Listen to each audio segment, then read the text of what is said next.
Trajectory is nominal, and your recovery teams have visual. Guidance looks good.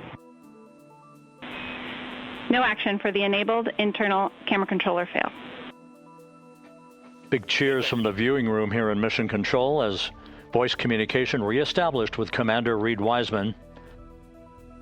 For America and a waiting world, Integrity is 5.5 minutes away from coming home.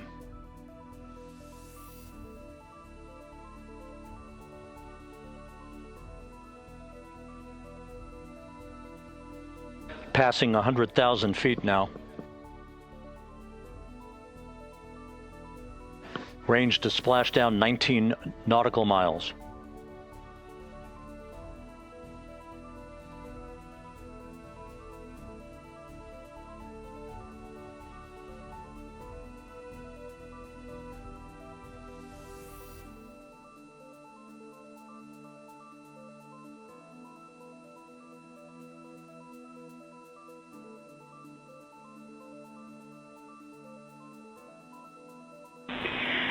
Integrity impact to the camera controller fail is no Cab 1 views of the chutes.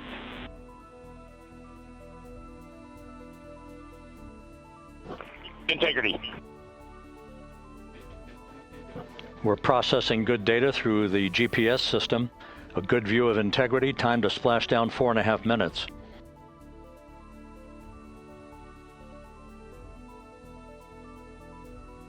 And a view of Integrity from the WB-57. We're at 50,000 feet.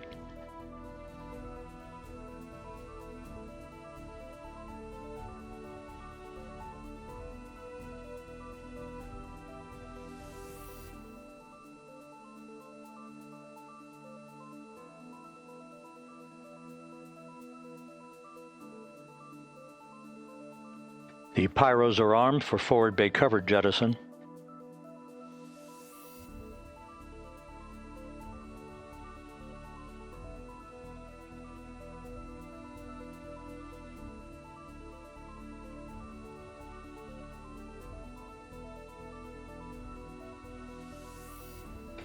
And there go the first series of parachutes, and we're on drogues. And Houston, we're visual 2 drogues out the window. 2 good drogue chutes. Next up. We copy, we see them. Next up, the deployment of pilot parachutes that will pull the main chutes out. Time to splash down 3 minutes and 10 seconds.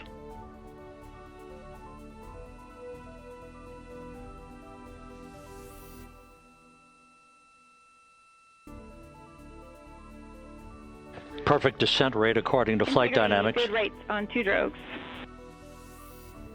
We see the same on board.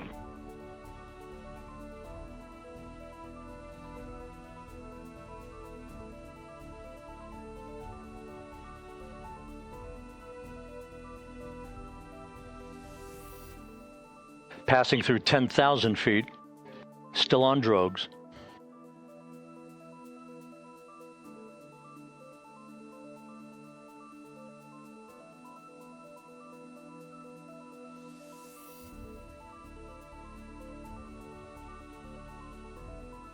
Main chute deploy.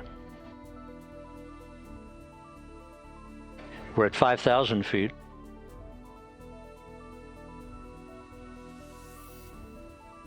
Search and recovery beacon has been activated on Integrity. And we have 3 good main chutes. Good 3 main chutes, good reefing, good descent rate. Good rates, and we see 3 good-looking parachutes.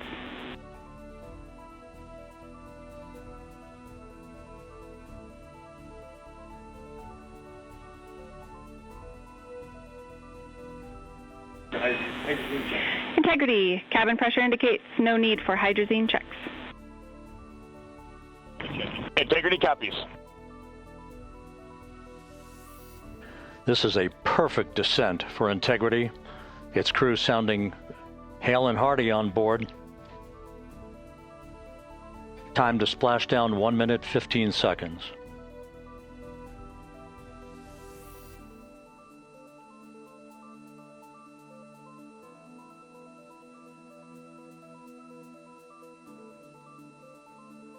Integrity about to complete a journey spanning 694,481 miles from its launch from the Kennedy Space Center back on April 1st, and a trip around the moon.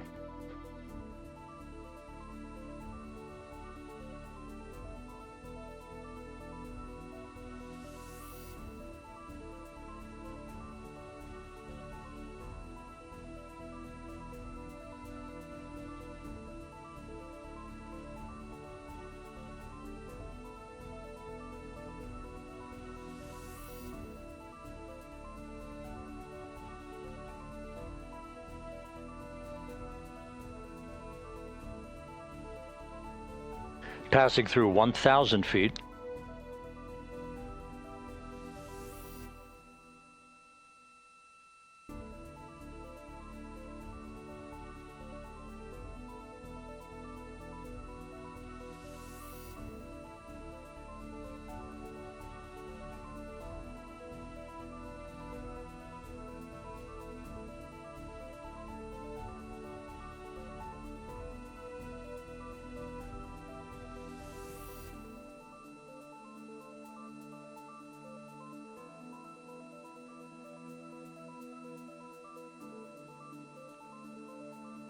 Houston, Integrity, splashdown, sending post-landing command now. splashdown confirmed. Copy splashdown, waiting on VLDR. Splashdown confirmed at 7:07 p.m. Central Time, 5:07 p.m. Pacific Time. From the pages of Jules Verne to a modern-day mission to the moon, a new chapter of the exploration of our celestial neighbor is complete. Integrity's astronauts back on Earth. You know, when we did Apollo, which, again, the more we learn about what they did, the more magical it seems what they were able to accomplish given the technology and the learnings that they had. But when we did Apollo, the architects of Apollo, you know, Gilbert, Seaman, von Braun, Mueller, what they really wanted to do, you know, as they were contemplating what it meant to expand our range of action to the lunar surface, what they wanted to do was learn how to live and work in space for a long time. They wanted to do that first before they were confident they could expand their range of action to the moon. Now, of course, the politics of the time and the mission at the time was different, and so they had to go straight to the moon. And we learned for 25 years how to live and work in space, and have been able to develop technologies that can enable exploration. So really, what I think is now, 53 years later, we're at the point where the architects of Apollo would have been pleased that we're now ready to actually go back to the moon and go back to stay, because we've learned all the things we needed to learn. We really thank you for joining us, Amit. Amit Kshatriya, NASA's Associate Administrator, as we begin to hoist the crew onto the helicopters to head back to the recovery ship. Thank you very much. Thank you, Rob. Congratulations, Amit.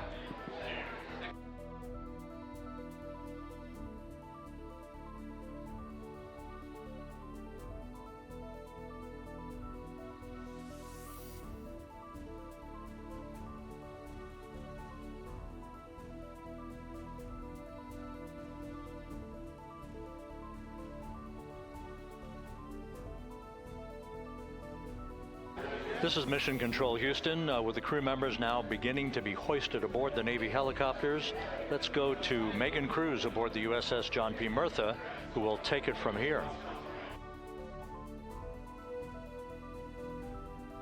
Helicopters circling Orion, the first one there, having just completed picking up the first astronaut. Kilo 2 now, hovering just 40 feet above the front porch, lowering a recovery specialist out of the helicopter. That person will touch down in the front porch just there.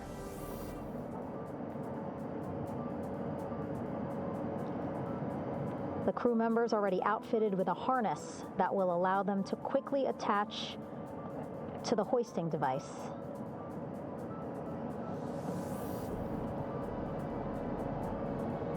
Look at the power of those blades. The front porch with now 3 astronauts and the recovery specialists. Again, crews already outfitted with a harness vest. And here we go. Second astronaut now off the front porch, getting hoisted into the second helicopter. on our coverage and congratulated him and NASA on this history-making moment tonight. Helicopter 1 again hovering 40 feet over the front porch. We will soon see another recovery specialist getting lowered onto the front porch.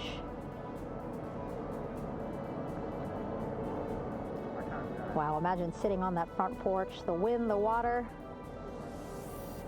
But again, the recovery team determined that a helicopter flight back to the ship here would be safer, faster, and more comfortable for our crew who just completed a 10-day mission around the moon. Third astronaut in the air, getting hoisted quickly back into the first helicopter now. That second helicopter now making its way back over to the front porch. Here it comes.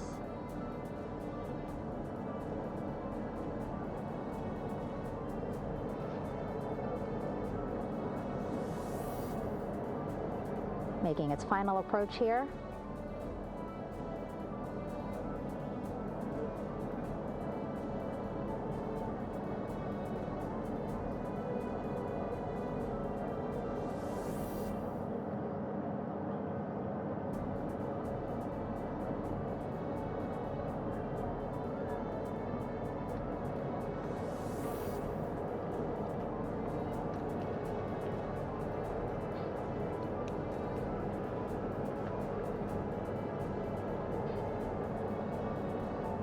The last astronaut, Commander Reed Weissman,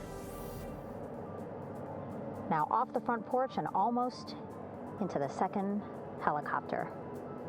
Both now on their way back to the ship where we are, the USS John P. Murtha, just west of San Diego in the Pacific Ocean.